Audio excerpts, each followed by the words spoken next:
was SHAMSHU Lok, Oung Kham, Lok Jam, Bidding and Folk Song.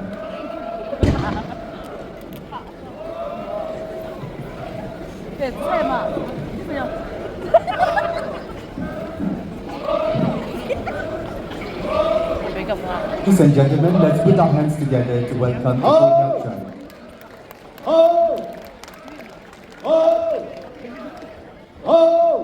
Beating of the Lok Jam is commonly practiced by the Konyak Tribe of Nagaland. Oung Kham is a way of beating the Lok Jam through which a message is conveyed to the villagers as per the situation. Every rhythm is unique and it conveys a message.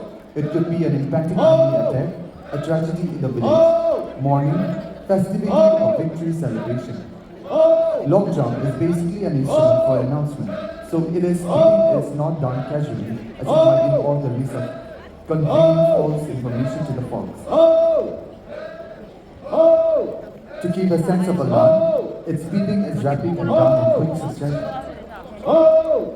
In the beginning and in the end is instant, which makes it different from the rest. Beating of a Lok Jam is also done for different occasions like when new members join the morung, or a day ahead when there is a community work, or even on a day of work. Beating of a Lok Jam is an integral part of celebration for the community, such as Aoleang and Lao-Ong Festivals.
Ladies and gentlemen, SHAMSHU Lok, Oung Kham by the Konyak Tribe.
Ladies and gentlemen, let's give the Konyak cultural troupe a big round of applause.